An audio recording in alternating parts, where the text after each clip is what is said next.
ನಮಸ್ಕಾರ. ಇವತ್ತಿನ ವಿಶೇಷ ಸುದ್ದಿ ಏನಪ್ಪ ಅಂದ್ರೆ, ಒಬ್ಬ ಮನುಷ್ಯ ಬೆಳೆಯಕತ್ತಪ್ಪ ಅಂದ್ರೆ, ಮುಂದೆ ಹೊಂಟಪ್ಪ ಅಂದ್ರೆ ಅವನು ಯಾವ ರೀತಿ ಕಾಲು ಜಗಬೇಕು, ಅವನನ್ನು ಯಾವ ರೀತಿ ನಾವು ಮೂಲಗಂಪು ಮಾಡಬೇಕನ್ನುವಂಥದ್ದು ಜನರ ಮನಸ್ಸಲ್ಲಿ ಬರುತ್ತದೆ. ಅದು ಹೆಚ್ಚಾಗಿ ಎಲ್ಲಿ ಬರುತ್ತದೆಯಪ್ಪ ಅಂದ್ರೆ, ನಾವಿದ್ದಂಥ ಏರಿಯಾಗಳಾಗಿರ್ಬೋದು, ನಮ್ಮ ಇದ್ದಂಥ ಆಜುಬಾಜು ಜನರು ಆಗಿರ್ಬೋದು, ನಮ್ಮ ಮನೆಯವರು ಆಗಿರ್ಬೋದು, ಅನೇಕ ರೀತಿಯಿಂದ ನೀನು ಒಂದು ದೊಡ್ಡ ಮಟ್ಟಕ್ಕೆ ಬರ್ತಾ ಇದೆಯಪ್ಪ ಅಂದ್ರೆ ನಿನ್ನ ಹೆಚ್ಚಿನ ಮಟ್ಟಕ್ಕೆ ಕಾಲು ಜಗ್ಗುವಂಥ ಜನರು ಭಾಳ ಇದ್ದಾರೆ. ಅದಕ್ಕಾಗಿ ನಾವು ಎಷ್ಟು ನಿಮ್ಮನ್ನು ಕಾಲು ಜಗ್ಗದರೂ ಸಹ ನೀವು ಕುಗ್ಗದೆ ಮುಂದಿಟ್ಟ ಕಾಲನ್ನು ಯಾವತ್ತೂ ಹಿಂದಿಡಬಾರದು.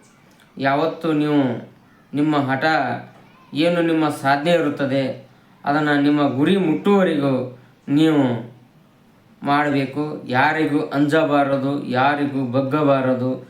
ಧೈರ್ಯವಾಗಿ ನಿಷ್ಠಾವಂತವಾಗಿ ನೀನು ಎಷ್ಟು ಕೆಲಸ ಮಾಡುತ್ತೀಯ ಅಷ್ಟು ಮುಂದೆ ಬರುತ್ತೀಯ. ಶತ್ರುಗಳು ಎಷ್ಟು ಶತ್ರುಗಳು ಇರುತ್ತಾರೆ ಅಷ್ಟು ನೀನು ಮುಂದೆ ಬರುತ್ತೀಯ. ಶತ್ರುವೇ ಇಲ್ಲ ಅಂದರೆ ಯಾರು ಈ ಜಗತ್ತಿನಲ್ಲಿ ಮುಂದೆ ಬರಲಿಕ್ಕೆ ಸಾಧ್ಯವಿಲ್ಲ.